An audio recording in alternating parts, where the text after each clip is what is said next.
Bem, irmãos, estamos aqui muito alegres nessa noite porque tivemos um dia abençoado na presença do nosso Deus.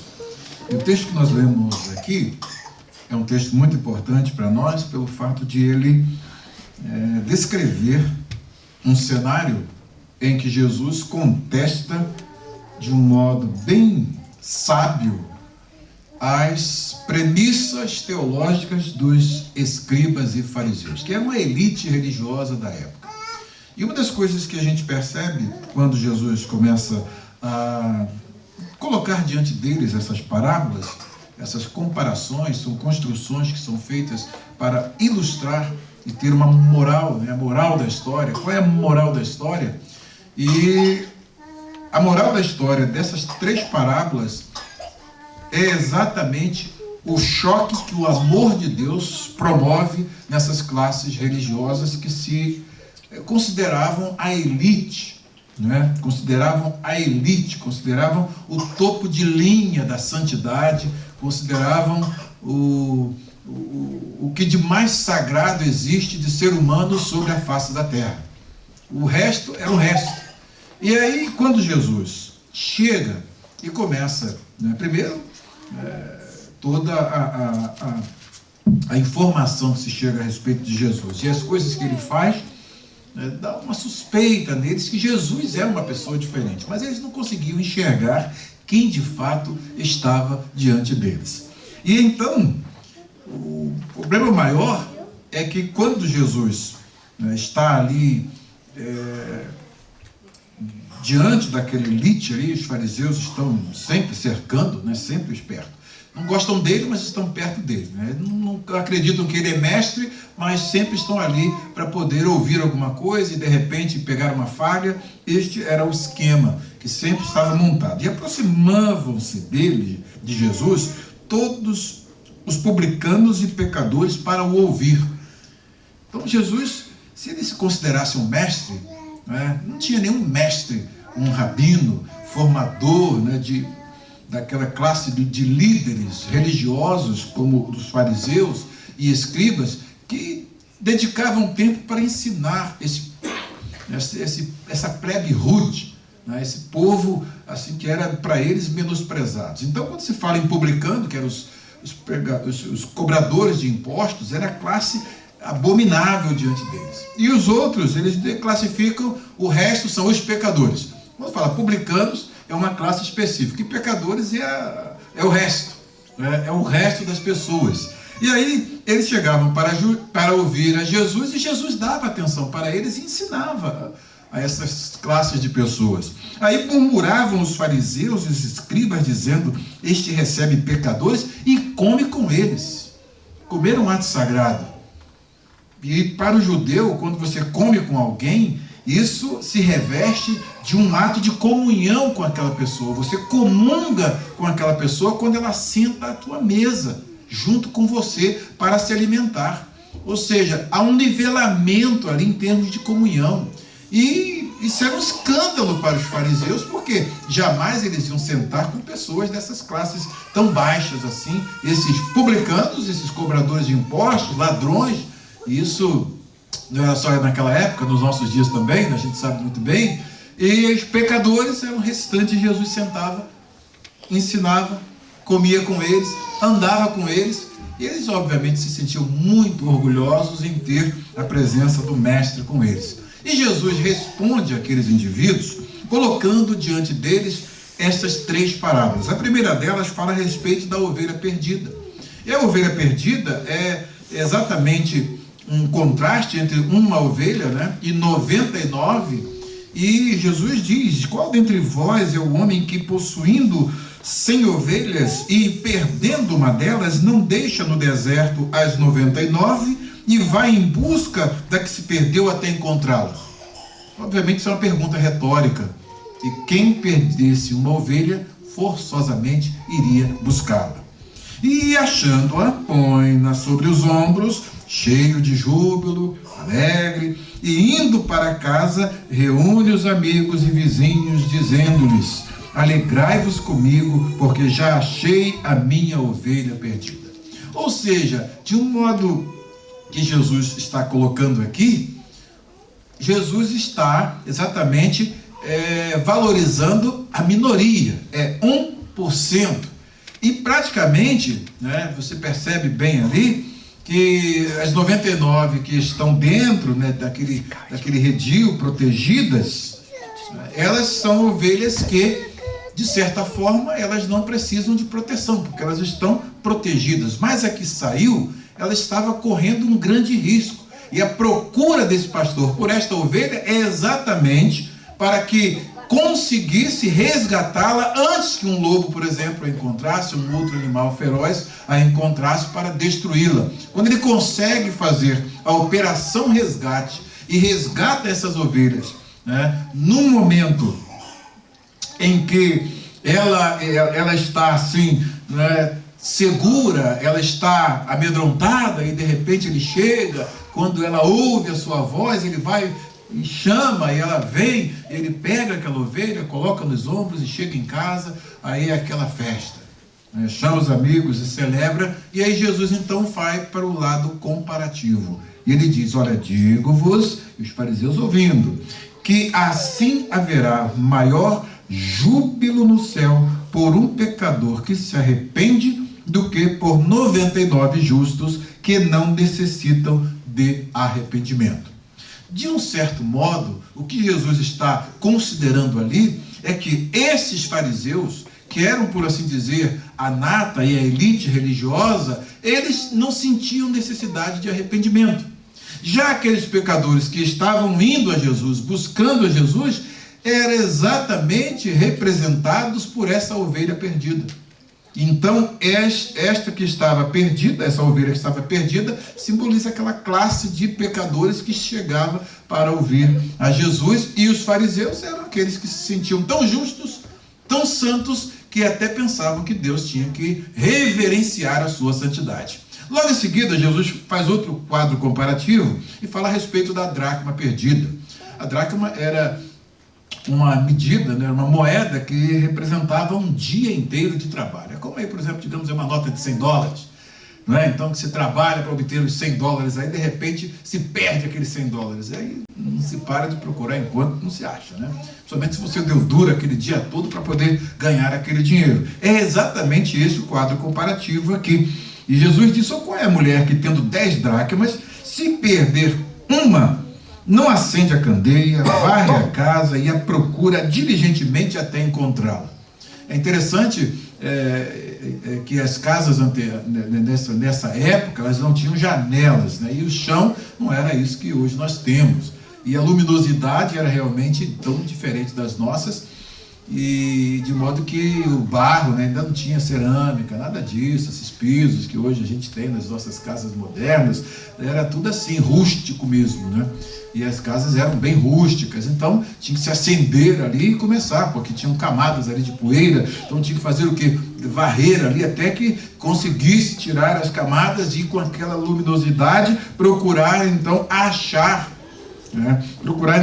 aquela moeda que estava perdida. Encontrada, disse, tendo achado, reúne as amigas e vizinhas e dizendo: alegrai-vos comigo, porque achei a dracma que eu tinha perdido.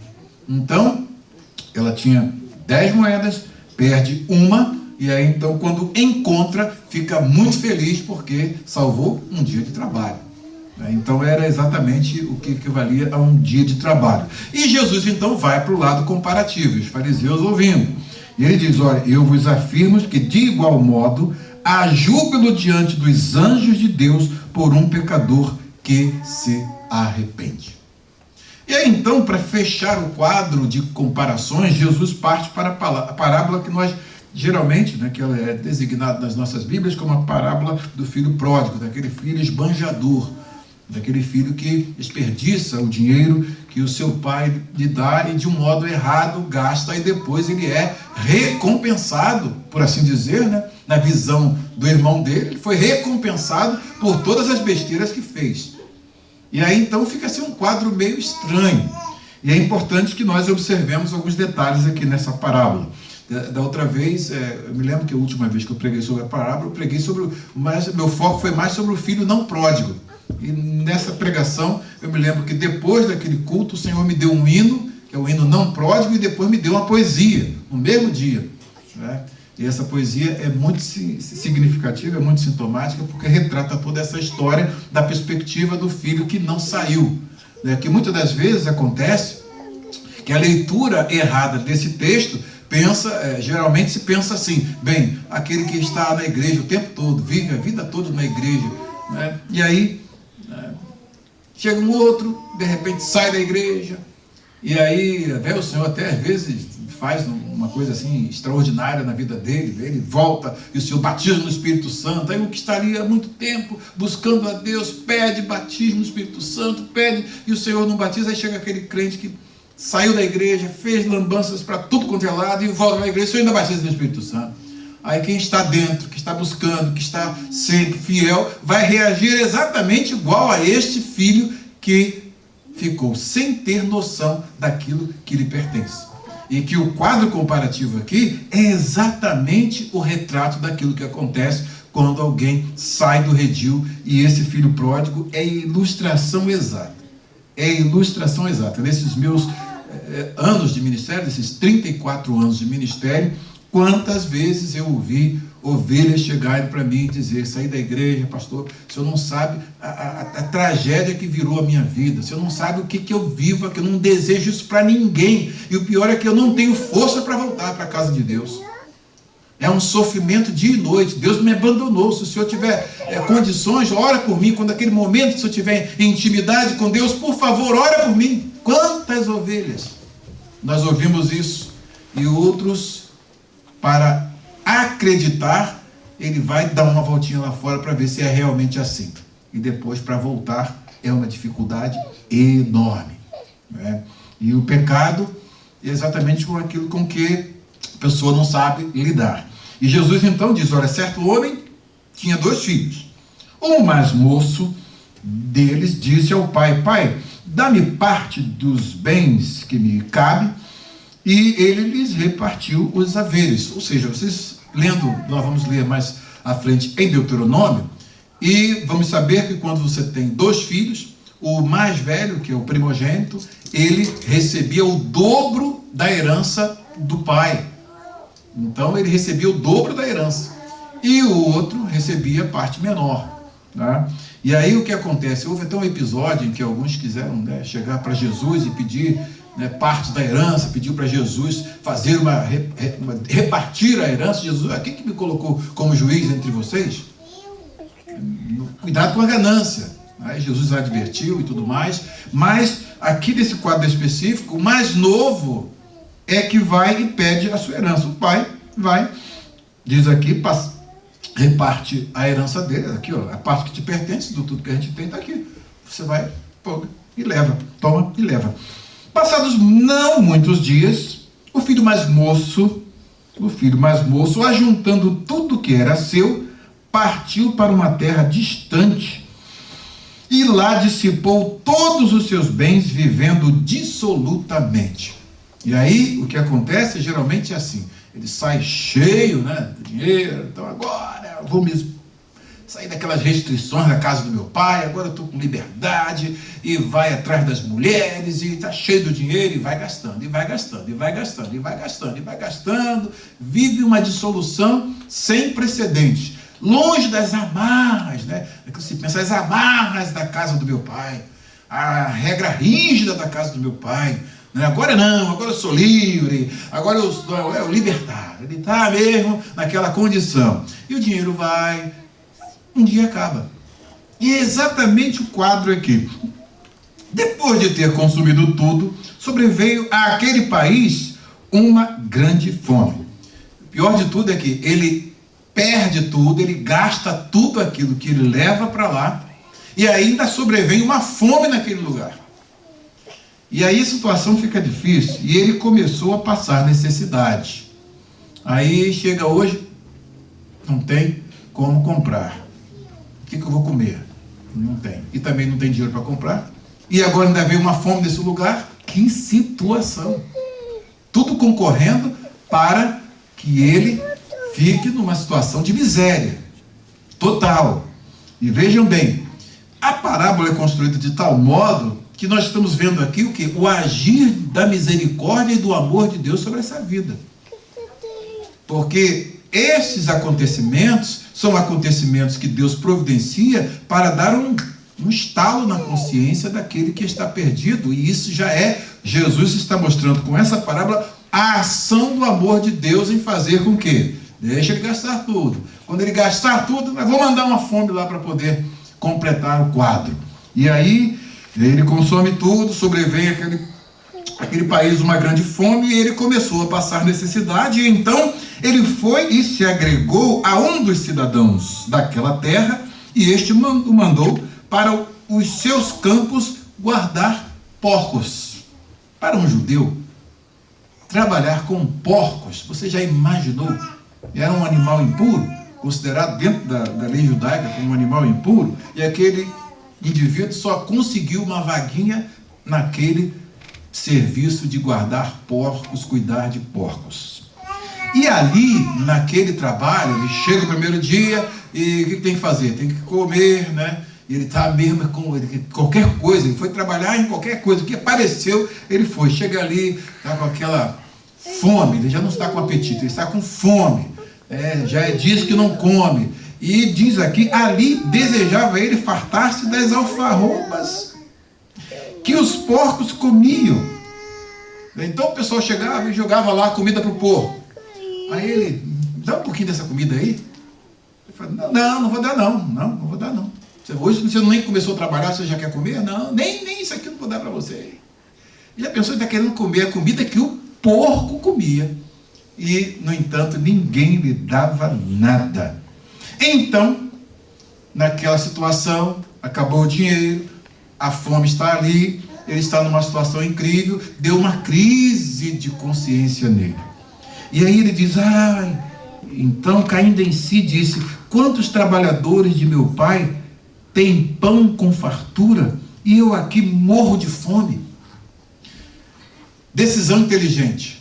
Levantar-me-ei, eu vou me levantar daqui, e irei ter com meu pai, e lhe direi, pai, pequei contra o céu e diante de ti, e já não sou digno de ser chamado teu filho. Trata-me como um dos teus trabalhadores. Quero pelo menos uma vaguinha para trabalhar aí, porque os teus trabalhadores são muito, mas em comparação com isso aqui, não posso comer nem a comida do porco? Não, isso aí é demais. E eu vou levantar daqui, vou sair, já pediu a demissão e foi embora. Foi para lá. E diz aqui, levantando-se, foi para seu pai. Foi para o seu pai. Observa bem que agora, olha o quadro, a receptividade desse moço é totalmente inesperada. E é exatamente isso que os fariseus estão ali escutando. Eles estão ouvindo. Como é que Jesus primeiro mostra uma parábola e dá valor àquela mínima ovelha que representava aquela classe de pecadores ali, depois aquela dracma perdida? Olha, Jesus está sempre valorizando ali uma coisa mínima e depois fazendo a comparação. O que ele quer dizer com a parábola? Que toda parábola tem a moral da história. Tá? E a moral da história, olha, um pecador arrependido vale mais do que vocês que pensam que são justos.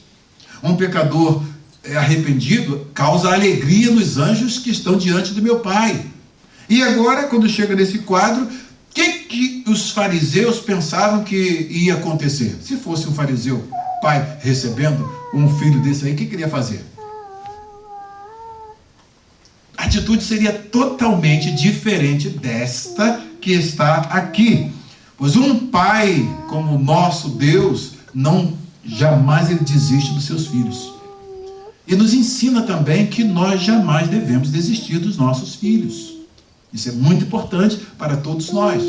Muitas das vezes acontecem situações em que os pais, o filho faz uma coisa e os pais passam a tratar aquele filho como se fosse um inimigo, e até a ameaça de jogá-lo fora e tudo mais, e deserdá-lo, coisas desse tipo. E às vezes acontece, isso aí fora acontece muito. Aqui Jesus está ilustrando como reage o nosso pai diante desse indivíduo que está extremamente errado, tomou a decisão errada, fez coisas muito erradas, mas mesmo assim, diz aqui, vinha ele ainda longe, quando seu pai o avistou, e compadecido dele, aí vem ele, todo esfarrapado, com a fome, né, com a barriga lá nas costas, conforme diz o provérbio, né?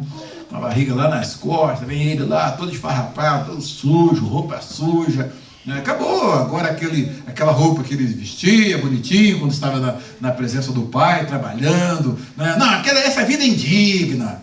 Essa vida não é a vida para nós. Essa vida eu quero viver aquela vida que eu já até ouvi alguém me contar que é uma vida mesmo de glamour, é uma coisa assim extraordinária. Essa vida de crente, né? Muitas vezes a pessoa chega, essa vida de crente, toda vez indo para a igreja, e eu não me divirto com os meus coleguinhas, e eu tenho que ficar nessa vida de crente aqui, essa vidinha. Que pensam, dizem assim, né? Às vezes os coleguinhas na escola também, na faculdade e tudo mais, sempre vêm com essas histórias. Eu já ouvi muito isso. Na minha época de jovem, eu vi muito isso. E então, essa vida de crente é que é uma vida abençoada. E a vida de ovelha fora do redil é exatamente esse quadro que Jesus pinta aqui. Volta todo esfarrapado quando volta. Quando o amor de Deus ainda abre a porta e a oportunidade para ele voltar. Então isso é bom que a gente ouça, não é? Uma coisa tu disseste 2 vezes ao ouvir, que o poder pertence a Deus. Então Deus está dando uma oportunidade para retornar, não pode se perder tempo. Ele vem todo mulambento, né? Se arrastando lá, com a fome terrível. Ai, se vou chegar lá para o meu pai, vou dizer, vou cair logo de joelho, né? E vou dizer para o meu pai tudo que eu fiz, vou confessar logo tudo, e vou pedir pelo menos uma vaga para eu trabalhar para ele. Eu já esbanjei minha herança toda. E aí o pai, né, diz aqui, ó, vinha ele de longe, e diz, o pai, correndo, o abraçou, todo sujo, todo esfarrapado. O pai o abraça, daquele abraço, oh meu filho, ele diz aqui, ó, e abraçou e o beijou, daquele beijo, ah, meu filho, né? E já começa a ficar meio assustado, mas ele ainda está com aquele propósito, o que eu falei que eu vou fazer? E ele então, e o filho lhe disse, pai, pequei contra o céu e diante de ti, já não sou digno de ser chamado teu filho. O pai, porém, disse aos seus servos, ouviu o que ele disse? Já não sou digno de ser chamado teus filhos. Faz o exame de DNA para ver se você não é o meu filho. Não tem como você não ser meu filho. E não tem como eu deixar de ser teu pai. Isso é uma lição que muitos pais precisam aprender.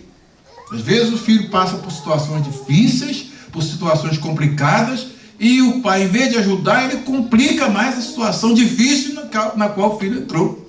Esse pai aqui, Jesus está mostrando como um pai que age como o nosso pai, com o amor do nosso pai, deve agir em situações desse jeito, desse tipo.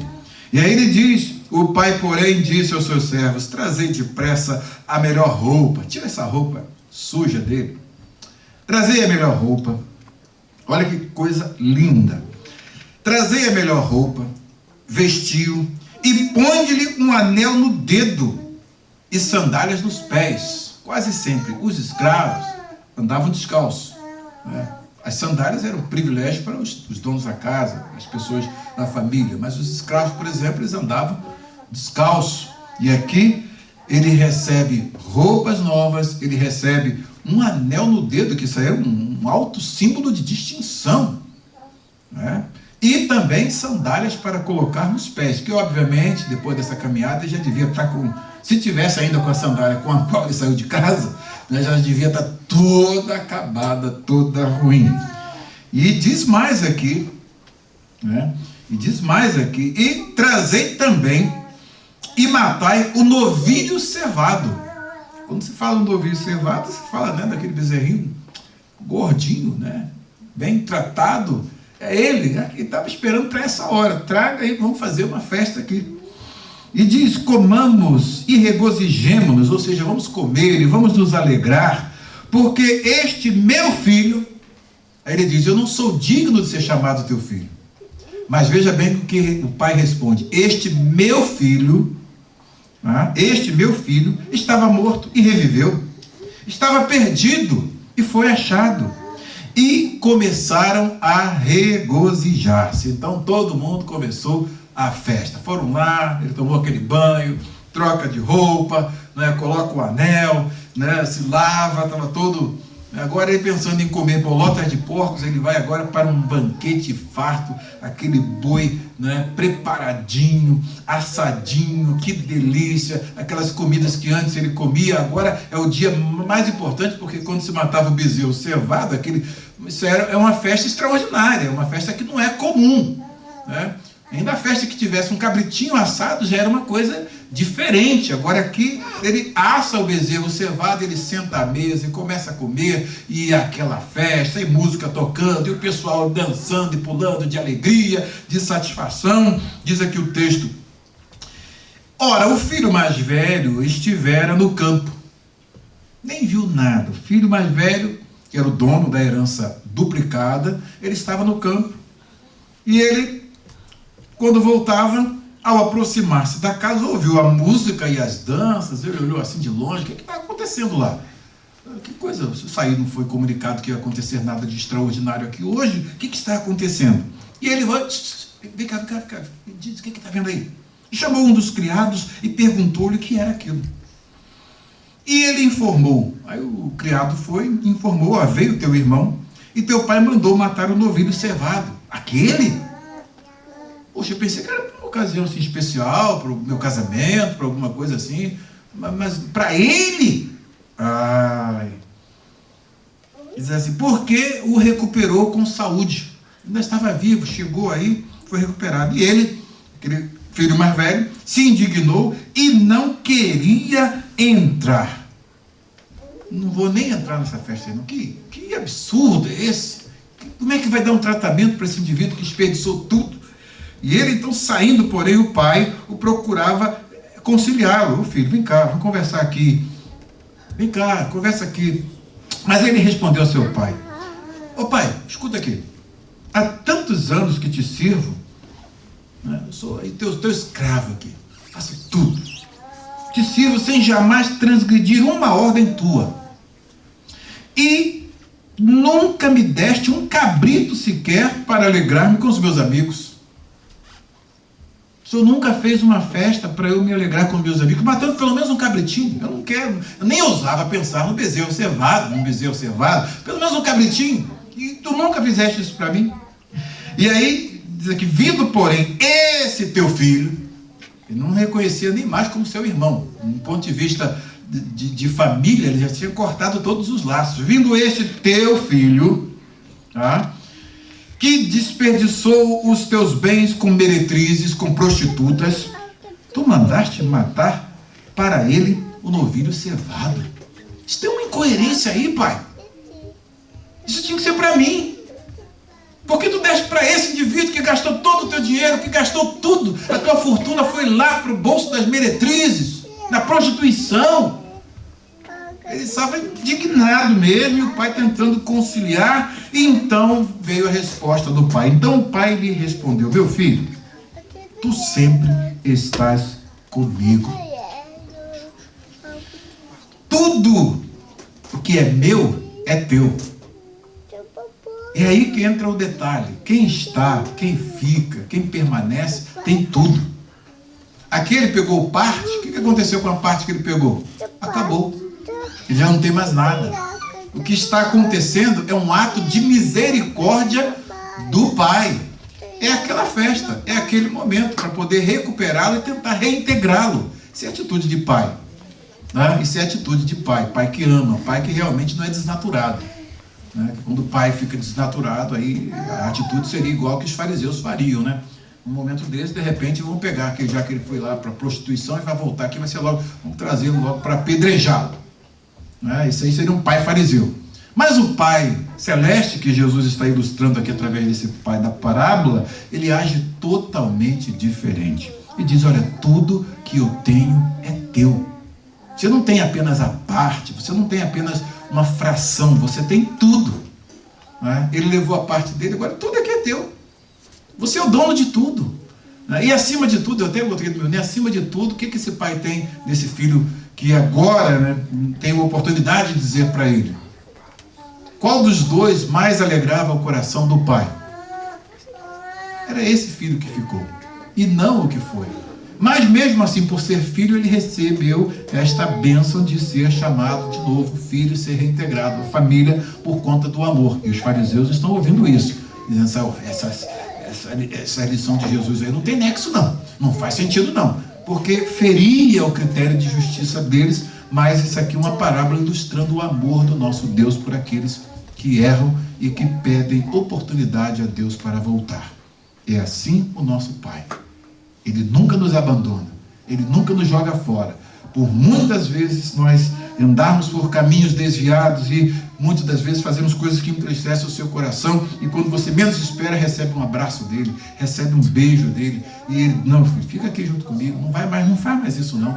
Ainda te dá aquele incentivo, te dá aquela oportunidade para você recomeçar. E ele diz, olha, entretanto, era preciso que nós regozijássemos e nos alegrássemos, porque este teu irmão estava morto e reviveu, estava perdido e foi achado.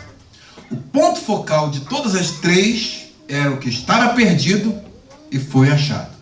Não é? Nós que estamos na casa de Deus, devemos entender que quando Deus utiliza, quando Deus usa de misericórdia por alguém, às vezes, que sai, que vai distante e que sofre, quem vai lá fora é sofrimento. Porque perder a comunhão com Deus, para quem tem comunhão com Deus, perder a comunhão com Deus, perde tudo. A vida não faz mais sentido. A vida não tem mais aquele sentido. E muitas das vezes, o Senhor até falou para nós, às vezes eles saem, né, e tentam mostrar que estão felizes, que estão alegres, que está tudo bem. Geralmente, hoje em dia, nessa época de Facebook, de Instagram, eles postam lá, né, como se estivesse no glamour, no auge. Mas o Senhor fala que não é nada daquilo.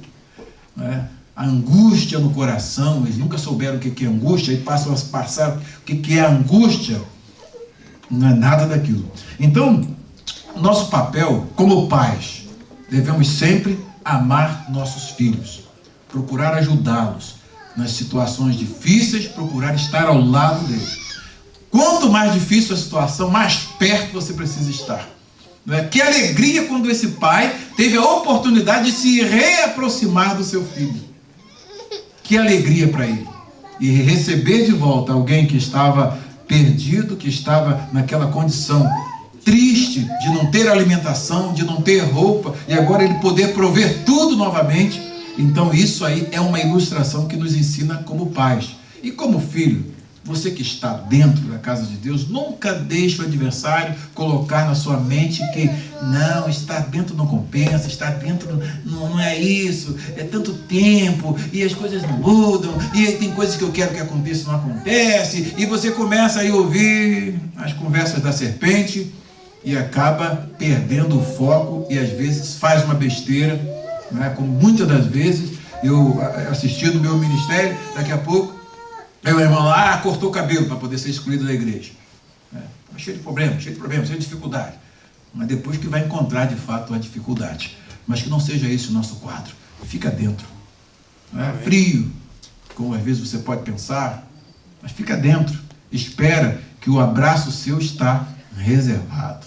A hora certa, quando ele vê que você, né, está naquele ponto em que você, Senhor, não dá mais, Senhor, não tem mais condição, aí ele vem te dar aquele abraço, te dá aquele beijo e faz para você aquele banquete de glória. Fica dentro, né? Fica dentro, porque quem está dentro e quem continua dentro, o não pródigo, é o bem-aventurado nessa história, que tem não só a parte, mas tem tudo, e acima de tudo, tem o coração do Pai. Um coração confiante. Meu filho, eu confio em você, meu coração é todo teu, isso aqui tudo é teu. Você não me dá trabalho, você me dá a oportunidade de só me alegrar contigo. Aí ele foi saber disso agora, nesse exato momento. Agora esse filho, você tá, meu filho aqui, ó, seu irmão estava morto, e agora ele reviveu. Então vamos ver se a gente consegue recuperá-lo, para ele pelo menos chegar a ser o que você já é para mim, o filho mais importante, o filho mais especial. Que o Senhor nos abençoe.